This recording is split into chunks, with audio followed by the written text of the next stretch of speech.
o telefone tocou no meio da noite, e Pedro atendeu sem hesitar. Era Miguel, sua voz embargada pelo choro, dizendo que Sofia o havia deixado depois de uma briga feia. Pedro, que sempre fora o amigo leal, dirigiu até o apartamento de Miguel em Lisboa, ignorando a chuva torrencial que caía sobre as ruas empedradas do bairro Alto.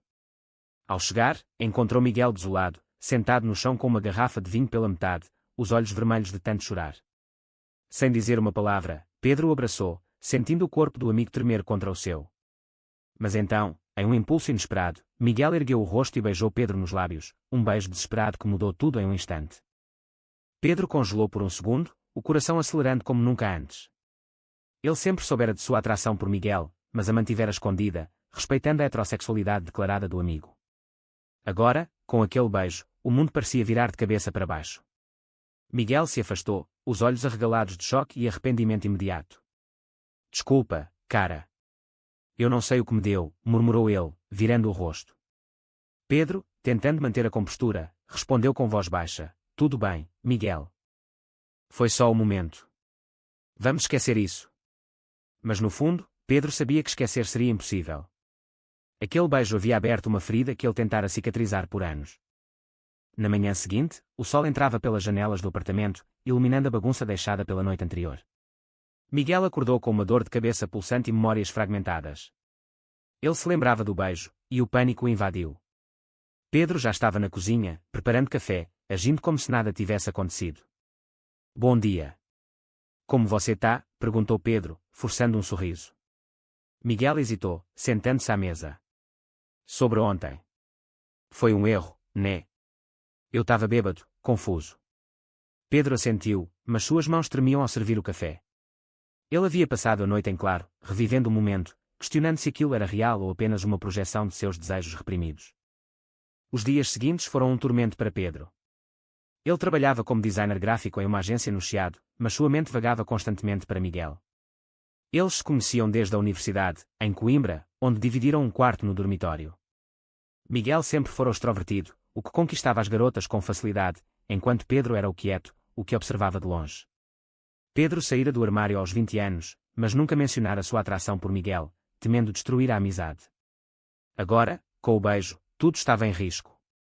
Ele se perguntava, e se Miguel sentisse algo mais? Ou era só o luto pelo término com Sofia? Miguel, por sua vez, lutava com seus próprios demónios. Ele era engenheiro civil, trabalhando em projetos de restauração em Lisboa, uma cidade que misturava o antigo e o moderno como sua vida agora. Sofia o deixara porque ele era distante demais, mas Miguel sabia que havia mais.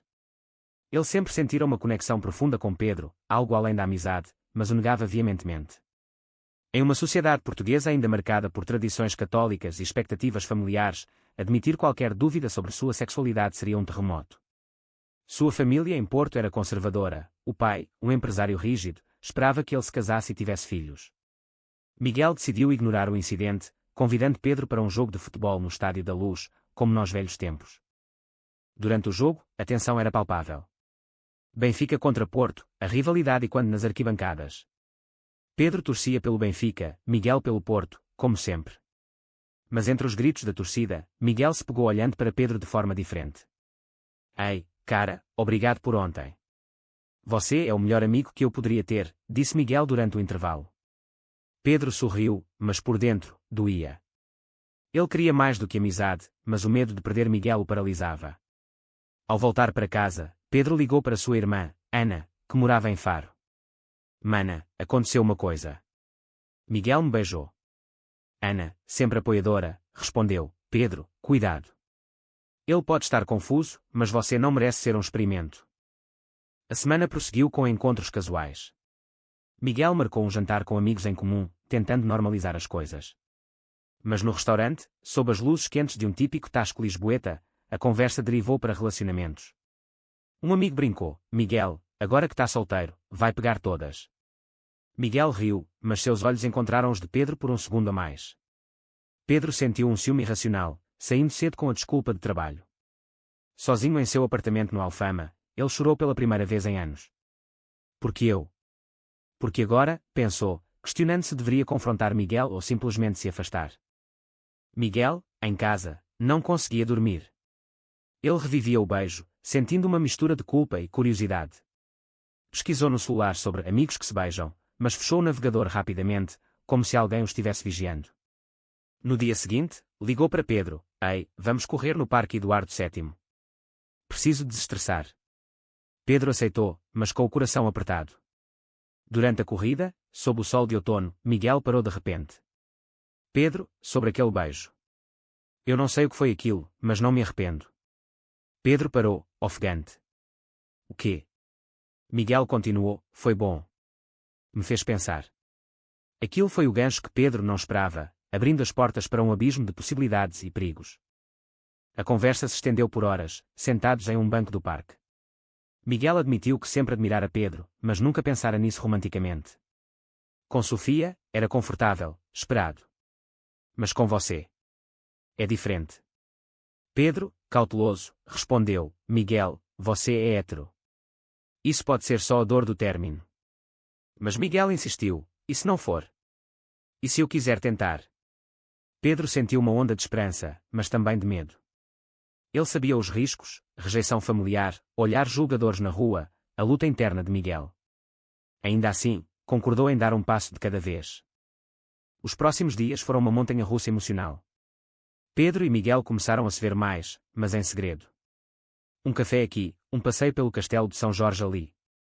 Lisboa, com suas colinas íngremes e vistas deslumbrantes, parecia o cenário perfeito para um romance nascente, mas também um lembrete constante das barreiras sociais. Pedro, abertamente gay, lidava com olhares curiosos, mas Miguel, vindo de uma família tradicional, tremia só de pensar em ser visto. E se alguém nos vir? Perguntou Miguel uma vez, segurando a mão de Pedro sob a mesa. Pedro respondeu: Então vamos devagar. Mas você precisa ser honesto consigo mesmo. Miguel lutava com isso. Em casa, sua mãe ligava toda a semana de Porto, perguntando sobre Sofia e quando ele traria uma neta. Filho, você precisa se estabilizar, dizia ela. Miguel mentia, dizendo que estava bem, mas por dentro, o conflito o corroía. Ele se encontrava com Pedro à noite, em lugares discretos, como o mirador da Senhora do Monte, onde a cidade se estendia aos seus pés. Ali, eles conversavam sobre tudo: sonhos, medos, o futuro. Miguel confessou: Eu sempre me sentia atraído por homens, mas ignorei.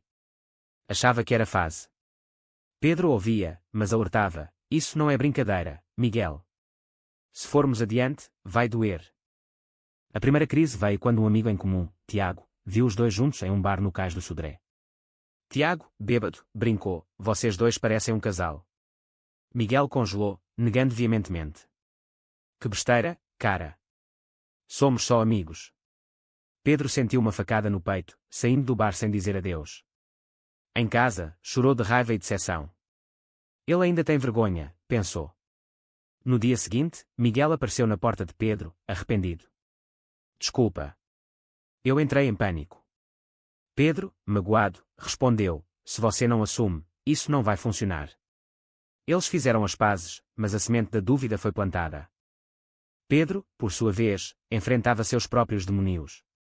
Sua família era mais aberta, Ana o apoiava, mas seu pai, um professor aposentado em Coimbra, ainda lutava com a ideia. Eu aceito, filho, mas é difícil, dissera ele uma vez. Agora, com Miguel, Pedro se perguntava se valia a pena o risco. Ele perdeu o foco no trabalho, errando prazos na agência. Seu chefe o chamou: Pedro, o que há? Você parece distraído. Pedro inventou uma desculpa, mas sabia que precisava decidir: investir nessa relação incerta ou proteger seu coração. Miguel decidiu confrontar seus sentimentos.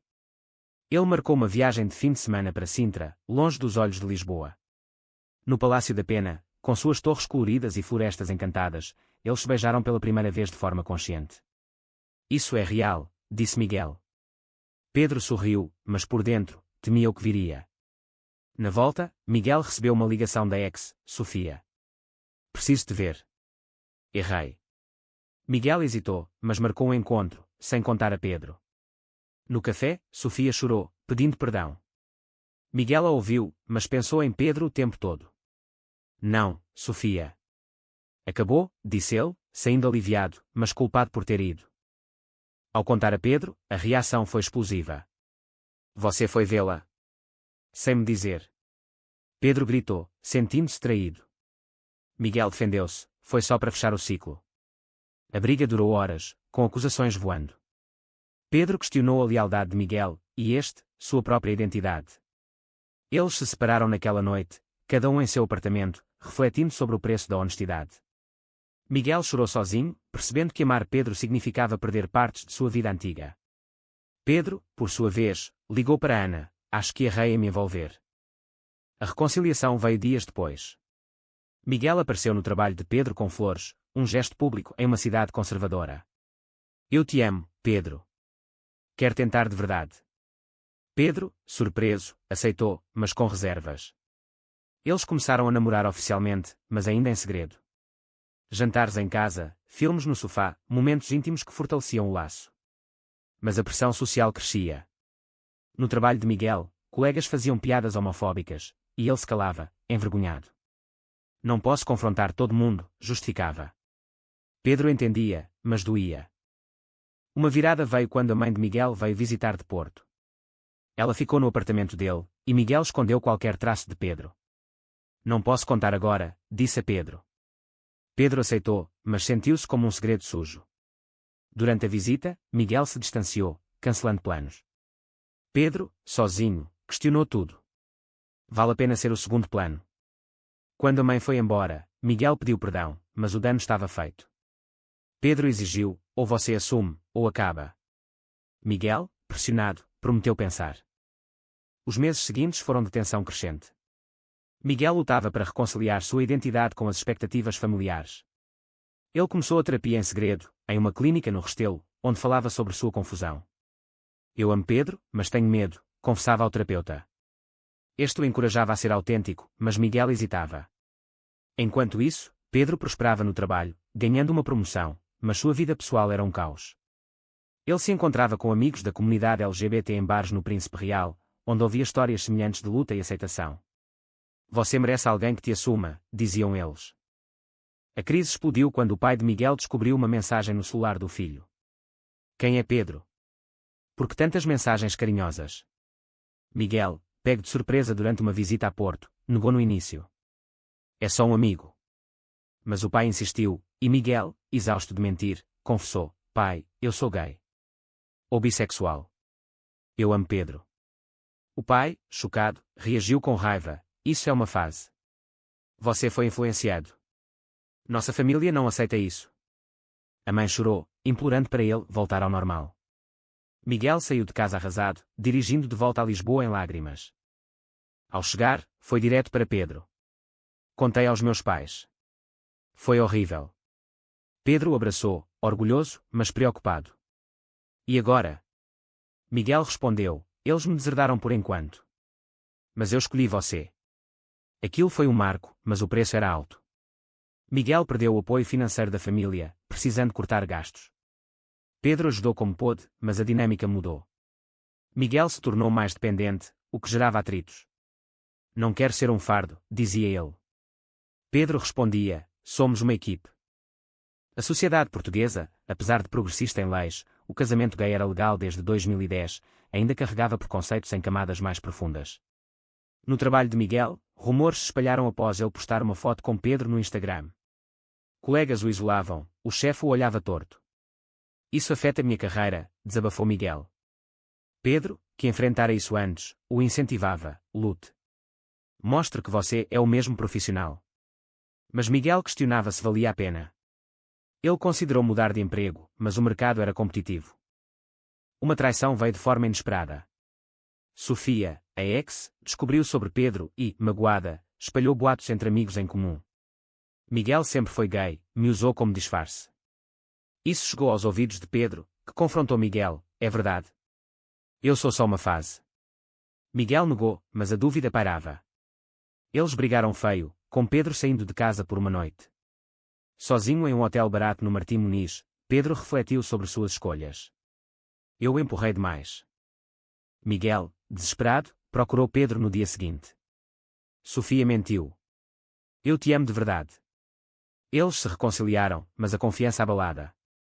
Para fortalecer o laço, decidiram viajar para o Algarve, ficando em uma casa alugada em Lagos. Lá, longe da pressão, eles reconectaram, caminhando pelas praias douradas e falésias impressionantes. Vamos casar um dia? Perguntou Miguel em um pôr do sol. Pedro riu: devagar, amor. Mas a ideia plantou raízes. De volta a Lisboa, a realidade bateu. O pai de Miguel ligou, pedindo para conversar. Em um café no Porto, o pai admitiu: eu errei na reação. Mas preciso de tempo. Foi um passo pequeno, mas esperançoso. Miguel chorou de alívio, contando a Pedro. Talvez eles aceitem. Pedro sorriu, mas sabia que o caminho era longo. Ele próprio enfrentava questões. Sua irmã era a anunciar a gravidez, e a família queria que ele se estabilizasse. Você e Miguel são bem-vindos no batizado, disse ela. O relacionamento amadureceu, mas com cicatrizes. Miguel se assumiu publicamente, mudando de emprego para uma empresa mais inclusiva em Oeiras. Lá, encontrou apoio, mas perdeu amigos antigos. Eles não me aceitam mais, lamentava. Pedro consolava: os verdadeiros ficam. Eles adotaram um cachorro, um vira-lata chamado Tejo, simbolizando compromisso. Mas internas, Miguel ainda lutava com culpa católica, frequentando missas em segredo, questionando se era pecado. Deus me entende? Perguntava. Pedro, ateu, respondia: o amor não é pecado. Uma nova crise surgiu com a saúde do pai de Pedro. Em Coimbra, o pai sofreu um infarto, e Pedro correu para lá. Miguel quis ir, mas Pedro hesitou: meu pai ainda não sabe de nós. Miguel se magoou: agora é você quem esconde. Pedro admitiu o medo, mas levou Miguel. No hospital, o pai, fraco, viu os dois de mãos dadas. Filho, se ele te faz feliz, murmurou. Foi uma aceitação relutante, mas real. Miguel chorou, sentindo-se parte da família pela primeira vez. A sociedade testou-os novamente. Em uma manifestação pelo orgulho em Lisboa, eles participaram, mas foram hostilizados por um grupo conservador. Voltem para o armário, gritavam.